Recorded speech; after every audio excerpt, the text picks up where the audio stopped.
This is second time MLA. Lecturer, he is better than me. He is a PhD doctor. जिमान कोई दिसे कोई दिसे जो दोस्त ने बोल दिया वीरू ने तो बोल दिया जो वीरू ने बोल दिया वो बोल दिया হিসাব করা নাই পহলে মোৰ হিচাপে তথাপিও 2.5 কোটি টকাৰ ওপৰত কেনে মই 3-4 দিনে মই নিজে ডাইৰেক্ট আপোনালোকে দেখিছে পেপাৰ টেপাৰত যে পইচা যায় না যায় কোনে পায় নাপায় পেকেট কোনে পায় নাপায় মই যিমান মানুহ ৰাস্তাত পাইছোঁ 99% আমাৰ নন মুছলিম ভাইসকল ফেমিলি মহিলাসকল ৰাতি 12টা বজালৈকে 500,000 যি পাৰোঁ মই দিছোঁ দি আছোঁ 10%। এই ৰেচিঅ' হিচাপে মই প্ৰথম দিনে কৈছোঁ বোলে আমি মুছলিম এৰিয়াত 10% দিম এনে মানুহেই 10% 90% ইফালে দিব লাগিব এনে চবক দিয়া হৈ আছে আমাৰ পাৰ্টিৰ প্ৰাইম মিনিষ্টাৰ আহিব লাগে প্ৰাইম মিনিষ্টাৰে নহ'লেও 10,000 কোটি টকা পেকেজ গ্ৰহণ কৰিব লাগে প্ৰাইম মিনিষ্টাৰে আমাৰ কি নাম নেশ্যনেল কেলেমিটি ডিক্লেয়াৰ কৰিব লাগে এসব কৰিব লাগে বুঝলে আমি আগে দেখিছোঁ আগে বানপানী হৈছে মুছলিম এৰিয়াত যোৱাটো কোনো ছোৱালী পয়দা নহয় এইবাৰ আমাৰ হিন্দু ভাইসকলৰ এৰিয়াত হৈছে যদি দুখ আছে না মনত এতিয়ালৈকেতো অহা নাই কিমান ঘণ্টা লাগে প্ৰাইম মিনিষ্টাৰৰ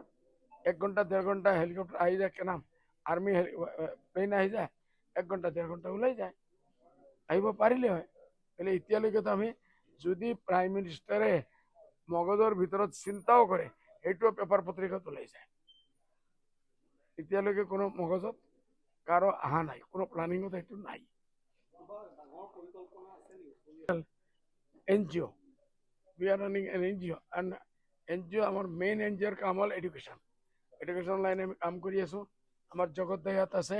ক'ত গ'ল এইটো 20 বিঘা মাটি দি দিছে মই সুধিলোঁ কিমান টকা হ'ব ৰে বোলে 50 কোটি টকা কমচে কম হ'ব মাটিৰ দাম আমি কৈছোঁ ঠিক আছে উইদিন 4 or 5 years আমাৰ লগত থাকিব মই তেখেতৰ ঘৰৰ কালি গৈছোঁ আৰু পৰিও গৈছোঁ 2.5-3 ঘণ্টা থাকিছোঁ ইয়াৰ প্লানিং মই কৈছোঁ বোলে এটলিষ্ট 4 বছৰ লাগিবই 4 বছৰ লাগিবই কমপ্লিট কৰাৰ কাৰণে হাজাৰ ল'ৰা ছোৱালী হ'ব আৰ সুপাৰ 40 ব্ৰাঞ্চ হ'ব আমাৰ IS একাডেমিৰ ব্ৰাঞ্চ হ'ব একেলগে মই আপোনালোকক জনাই বহুত ভাল পাম কালি আমাৰ ট্ৰাষ্টিসকলে হস্পিটেলৰ ট্ৰাষ্টিসকলে ডিচিশ্যন লৈছে যদি আমি শিৱসাগৰত মই যদি মাটি দি দিব পাৰোঁ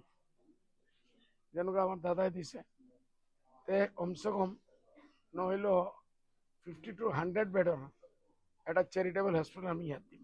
বনাম চেৰিটেবল হস্পিটেল দিম চেৰিটেবল হস্পিটেল মতলব 75% ফ্ৰী থাকিব বাকীতো আৰু আপোনাৰ এম্বুলেঞ্চটো ঘূৰি থাকিব যদি আপোনালোকৰ নজৰত কোনো জায়গা থাকে আপোনালোকে জানক আমাক কোনো অসুবিধা নাই উই ৱেলকাম ইট অ'কে আৰু মেছেজটো দি দিয়ক